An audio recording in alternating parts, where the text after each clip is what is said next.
Olá pessoal, sejam bem-vindos a mais um Mandcast. Quem nunca teve aquela noite mal dormida? Nossa, o dia seguinte é duro. E as pessoas que têm insônia, sabem como é complicado essa desregulação do sono aí. Para a gente conversar um pouquinho sobre a importância do sono, como tentar regular esse sono e melhorar a qualidade do sono e o que o sono impacta na saúde do indivíduo, eu convidei aqui o professor Miguel Meire Cruz. Muito obrigado, professor. Professor Miguel Meire Cruz, ele é mestre em Ciências do Sono, português, médico-dentista, professor aqui dos cursos de pós-graduação da Faculdade São Leopoldo Mandic, que inclusive lançou aqui, olha só, essa obra intitulada Medicina Oral no Sono. Sim, a medicina oral, então os cirurgiões dentistas também são importantes aí na qualidade do sono. Muito obrigado, professor. Obrigado. Estamos na Semana Mundial do Sono. Qual é a importância de ter esse dia da conscientização sobre o sono?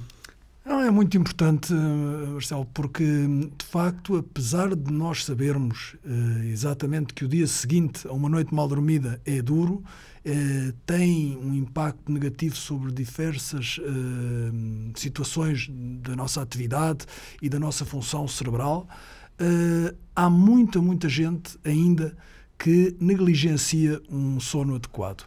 E negligencia deitando-se tarde demais, privilegiando outras atividades que inclusivamente são contra o sono, como atividades, por exemplo, de estar acordado na internet até longas horas da madrugada, estar em atividades lúdicas que são necessárias objetivamente e que são importantes para o contexto geral da saúde, mas que trazem problemas para quem tem, principalmente para quem é vulnerável em relação ao sono. E essas pessoas devem incluir na sua consciência da saúde integral e devem ter a consciência de que nós dormimos cerca de 1/3 da vida. E, portanto, é muito importante, de facto, este período que nós passamos a dormir. Há muitas atividades funcionais para todos os sistemas e órgãos que se processam durante o sono. E, portanto, se não dormimos, essas atividades ficam em causa e geram problemas a nível, por exemplo, psíquico, a nível cognitivo, a nível cardiovascular, a nível metabólico, e que se repercutem depois num maior número de acidentes de tráfico, num maior número de improdutividade laboral, em déficits vários que durante o dia nós reconhecemos necessitar. Além desses exemplos que você diz, que esses déficits, a longo prazo, isso também traz prejuízos para a saúde? Traz, sem dúvida nenhuma. Por exemplo, um dos prejuízos grandes a nível metabólico é a obesidade. A obesidade é uma pandemia autêntica e que nós negligenciamos mais do que aquela que estamos a viver atualmente com a questão da Covid, mas ainda falando na Covid, por exemplo, o déficit imunitário e o déficit das respostas imunitárias causadas pelas alterações de sono ou pelo sono mal dormido é indubitável. E isso traz-nos diferentes problemas, porque imagine, neste momento, as pessoas que necessitam de estar protegidas para combater o vírus têm a maior dificuldade em ter a linha celular de defesa inata, por exemplo, e a linha de memória para atuarem contra este vírus. E, por outro lado, também sabemos que o vírus, não propriamente sono, mas tem relógios biológicos. E, portanto, o vírus também utiliza a sua maquinaria que interfere com o nosso sono para potenciar a sua atividade dentro de nós. Se nós não dormirmos bem e se não dormirmos nas horas que devemos dormir, e vale relembrar que nós, enquanto seres humanos, temos um relógio que estipula essa regra e, portanto, indica que nós devemos dormir e o nosso sono de maior qualidade é noturno, é à noite. Se nós não o fizermos, existe maior probabilidade de podermos ser infectados, neste domínio da imunidade, podemos ser infectados e de aumentar o potencial deletério que as várias infecções, nomeadamente o SARS-CoV-2, têm sobre nós. E a par deste problema, outros problemas, e eu falava da obesidade. A obesidade, quando nós não dormimos, hormonas que são reguladas de certa forma no nosso organismo, como a leptina e a grelina, que regulam a fome e a saciedade, se não dormimos ou dormimos num momento que não é indicado do ponto de vista fisiológico, estas hormonas são muitas vezes invertidas.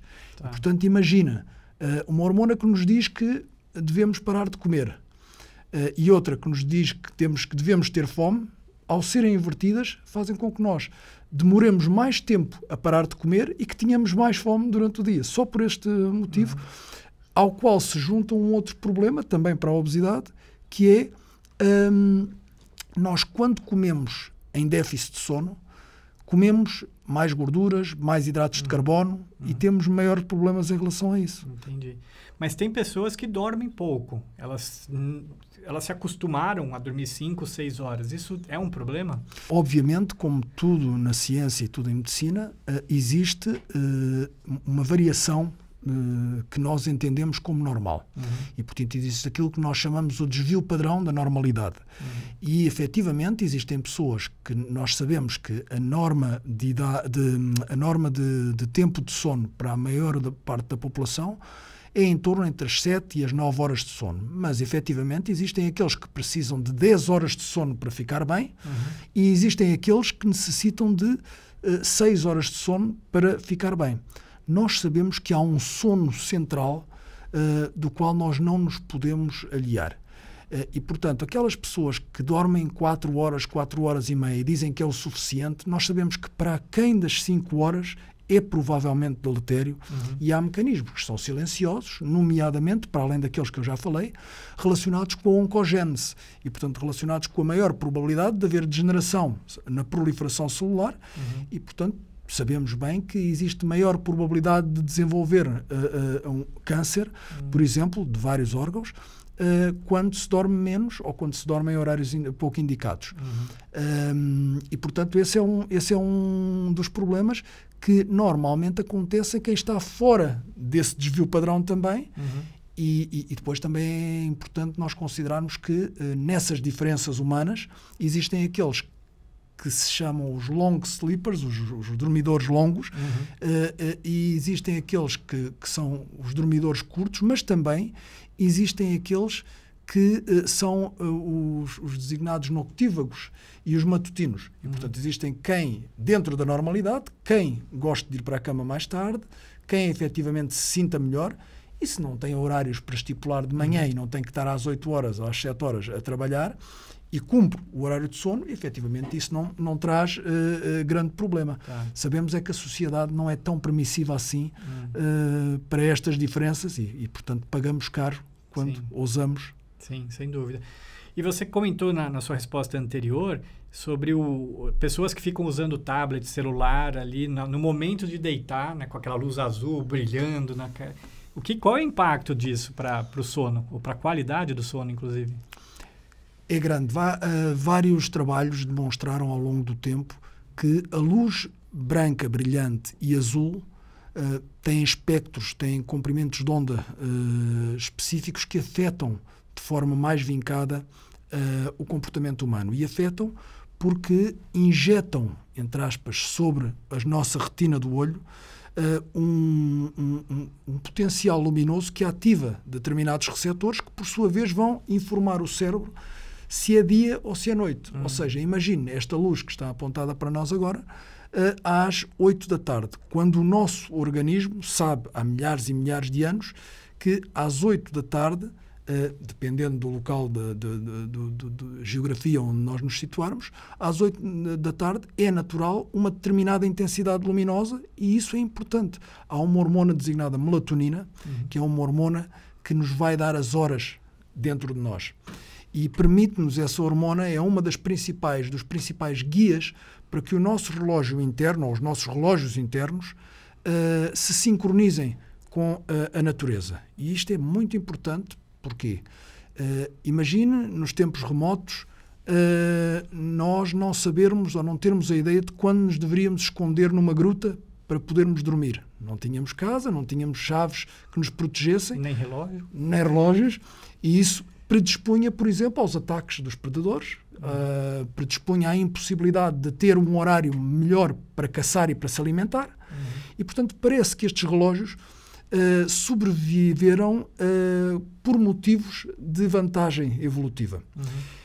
E nós, claro, que podemos desafiá-los, mas pagamos por isso. E, na verdade, um dos desafios grandes que nós fazemos aos relógios é, efetivamente, indicar-lhes um horário diferente ou acertarmos um horário para que eles não estão preparados. E isso acontece quando estamos a olhar nos celulares pela noite dentro ou quando estamos a olhar para o computador com a tela brilhante sobre os nossos olhos, estamos a dizer à melatonina que deveria estar em alta no momento em que deveria ser propício para o sono, a dizer, não, estás enganada, afinal, deverias estar mais baixa para eu poder estar acordado. E isso confunde os relógios. E nós temos relógios no coração, no fígado, nos rins, temos potencialmente em todas as células do corpo. Todas estas células acabam por ser enganadas em conjunto. E isso gera imensos problemas de saúde, inclusivamente potencia a mortalidade precoce. Entendi. Então estamos fadados aí a pagar um preço por causa da nossa evolução científica e o nosso biológico não está acompanhando. Não, efetivamente, se nós pensarmos bem, por exemplo, a criatividade, não haveria celulares, não haveria computadores, não haveria energia elétrica se não houvesse criatividade. Sem e dúvida. A criatividade está dependente da sincronia dos relógios e de um sono adequado. Claro. O Thomas Edison Então, respeitar o nosso sono biológico. Exatamente. Esse é o segredo. Esse é o segredo, que é respeitar efetivamente o nosso sono e respeitar o nosso relógio. E cada um de nós percebe, consegue entender, se nós imaginarmos uma semana normal e se imaginarmos, por exemplo, que se chegarmos ao sábado e dormimos mais 2 ou 3 horas do que aquilo que dormimos durante a semana, é sinal de que necessitamos de recuperar alguma coisa que não estamos a fazer corretamente. E esse é um indicador importante e é um indicador simples de ter em que o nosso sono não está a ser adequado. E depois as regras todas elementares de higiene do sono. Ir para a cama a uma hora regular, sobretudo se tem insónia, não tentar estar na cama muito tempo se não consegue dormir, porque isso vincula um estado de negatividade com a cama, uma relação negativa com a cama, portanto sair e desanuviar um bocadinho, uma luz tenue para não haver esse contrabalanço e depois voltar para a cama quando se tem sono, tentar não incluir na sua alimentação bebidas energéticas, cafeínas, Coca-Colas, sobretudo, e hipercalóricas, sobretudo se estamos nos momentos tardios do dia, próximos do sono, e obviamente exercícios físicos intensos e tudo aquilo que seja contra o sono, na verdade são coisas elementares que a sociedade reconhece. Sem dúvida. Muito legal essas dicas aí finais que o professor Miguel e toda essa explicação da importância do sono. O sono regula toda a nossa biologia, também está muito linkado com a nossa biologia, com os hormônios, como o professor explicou. Por isso a importância do sono. Não negligencie o sono. Além disso, lembrando, olha, o professor Miguel é autor dessa obra aqui chamada Medicina Oral no Sono. Sim, é importante também a atuação do cirurgião dentista em conjunto com os médicos para o melhor sono aí das pessoas. E espero que você tenha gostado aí dessa informação que o professor Miguel trouxe para a gente. Muito obrigado, professor. Muito obrigado. Se você gostou, deixe um like aí no nosso vídeo. Não esqueça de se inscrever no canal do YouTube da Faculdade São Leopoldo Mandic. Um abraço.